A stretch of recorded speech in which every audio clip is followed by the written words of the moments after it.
Let me move to the private sector. Now, FABAG is the Food and Beverage Association of Ghana.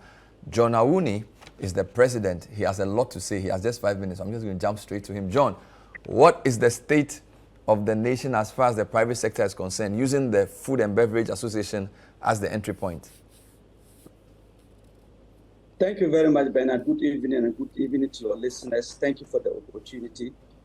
I will quickly say that, Bernard, as you are an economist, so am I. I am a development economist. And in economics, we say that the private sector is the engine of growth. And if we are going by this statement that the private sector is the engine of growth, currently, the Ghanaian economy has collapsed, and we are trying to resuscitate it through IMF support. If that is so, as that is so, that clearly shows that the private sector is also dead. Our private sector, Bernard, is no different from what it used to be 21 years ago. We are still largely informal sector. A lot of the people in the private sector fear to go to formalize their businesses because the nature and the manner in which government organizations and institutions kind of are the business. The private sector is still really under serious, tremendous taxes. Only last year alone, we have COVID levies still remaining. VAT increase from 12.5 to 50%. We have carbon emissions tax, growth and sustainability tax. I can go on and on. Our interest rates still remain very high. We have inflation rates remaining very high. Our currency remains highly unstable.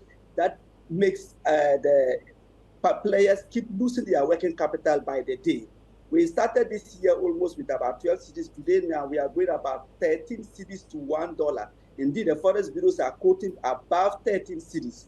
And just that alone, if you look at it in kind of a big amount, you can imagine how much the private sector is losing. Clearly, there's high level of unemployment in the country. That shows that the private sector is not doing well. And as a result of the high level of taxations and the poor performance of the private sector, people have devised various means of surviving, making their businesses survive. Private, we are in an era where most players in the private sector have started looking at and repositioning their businesses in the neighboring countries, and Cote d'Ivoire and Togo. Most importers right now, I should say, are routing their business, their imports through Togo and through Cote d'Ivoire. And that has shown clearly in our import data. The Bank of Ghana last year, in the last quarter, released a report and showed that there was a reduction in imports by 14%, even though we thought that that was far more than that. And clearly, when you look at the import data, and I will use one significant import data for rice. Rice in 2021, we imported about 805,000 metric tons of rice. In 2022, it came down to 650,000 metric tons, came down to 440 or so in 2023. And that was largely due to the fact that people have decided to route their goods through Cote d'Ivoire and through Togo.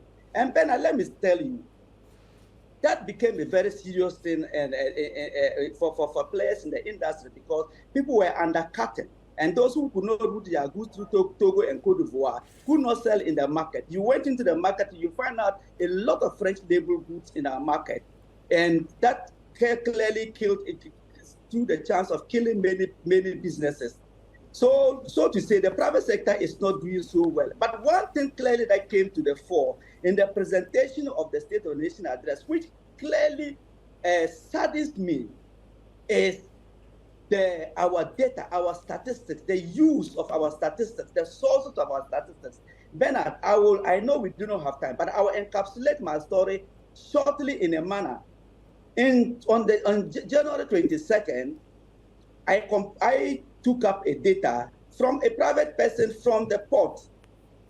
And we've done that for a couple of years. And I took this rice data, import statistics, because we wanted to demonstrate to the government that there was smuggling happening seriously through the Togo and Cote d'Ivoire borders. I took these figures, and that is the 805,000 650,000 metric tons 2022 and 440 or 50,000 cities, 50,000 metric tons in 2023, and gave it to a journalist in the multimedia sector. And then I said that, listen, we need to highlight this for the government to see what they can do to combat smuggling and combat and see how they can revise their tax regime so that they can encourage imports through the Tema port. The next year, 2020, the journalists took this figure and said they were going to contact Minister of Agri to react to the figures. Next year, 2023, I saw Minister of Agri took the figures and said rice imports have reduced by 45.45%, and as a result of government planting for foods and jobs. I screenshot the story and sent it to the gentleman in the multimedia, and I said, listen, this story has been twisted. It is not acceptable. Where did they get the figures from? How did they arrive at that? I have generated this story, and how come Minister of Agri is now inheriting these figures? If rice import has reduced by 45.45% as a result of planting for foods and jobs, why did the Minister of Trade only in December they took an LI to Parliament seeking to restrict imports of same?